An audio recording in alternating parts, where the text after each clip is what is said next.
Institutions across the world have been struggling during the pandemic, and museums are no different. Last month, the world-famous Metropolitan Museum of Art in New York announced it was considering selling some of its artwork to cover operational costs. It had a revenue shortfall of $150 million last year. Well, it's the latest in a series of moves by the museum to stay afloat. In April last year, it laid off 81 of its employees and slashed executive salaries. At least 9 other U.S. museums have sold off art to cover costs, but it's a last resort move for most. Well, for more on the impact of the pandemic on museums, let's bring in Andrew Saluti. He's assistant professor and program coordinator of the graduate program in museum studies at Syracuse University. Thank you for joining us. Thanks for having me. So first of all, what is the Metropolitan Museum in New York really considering right now with selling these items?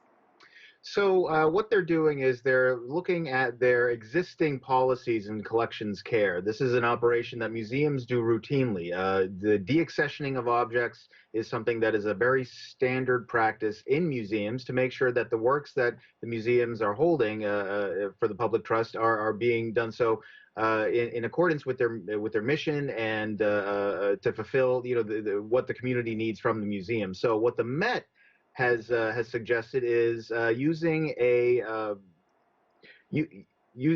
what the AAMD, which is the Association of Art Museum Directors, has suggested that it's going to temporarily allow art museums to use funds from the sale of deaccessioned objects specifically for operational costs and direct collections care. And this is where the Met has identified where they want to actually use these funds. What's very specific about what they say on their site is that they're not really changing much of their deaccessioning practice, because this is something that they do routinely. This is a common collections management issue. What they are changing is how they use the funds that are derived from the sale of those works.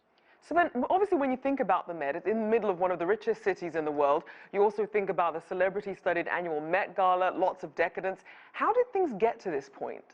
Well, just as you've identified, all of the extra programming, the exhibitions, the revenue that's generated from visitor sales, the retail revenue from the Met shop, all of that has gone away. And what's even more distressing for museums is that there's no real clear end in sight. We don't know how long this is going to last. And that's really what instigated the AAMD and the other governing bodies of museums to make some moves to try and assist museums through this time.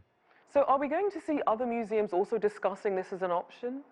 I think that we are already seeing many museums. I think most museums around the country are probably discussing this and debating, how they might be able to move forward with this temporary brief of the restrictions for the sale of objects.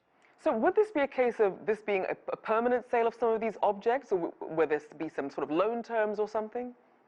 These are permanent sales. So once an object is what's called accessioned into a museum's collection, it is legally owned by the museum. And once it's deaccessioned and it's sold, it is no longer a part of that collection. So then what typically makes up the bulk of a museum's expenses? And this was actually identified on the Met's statement regarding the policy, a large portion of the operational costs that museums face are generally with salaries and benefits. There is physical plant, keeping the lights on, making sure that the building is maintained, but a very large amount, and in the Met's case, they're talking about 70% of their $300 million operating budget is really geared towards salaries and benefits. So then how are some of the museum's supporters, the donors, and even the artists themselves responding to this?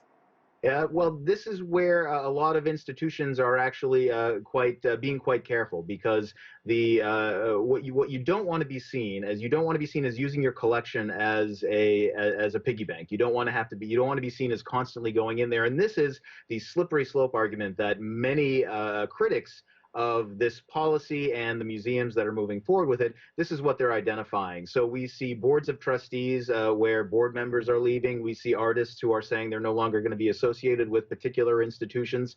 But I think that the gamble that museums have to consider is whether or not they can even keep the doors open. The AAM, the American Alliance of Museums, has did a report this past year during the COVID epidemic that stated that nearly 30% of museums may never reopen their doors.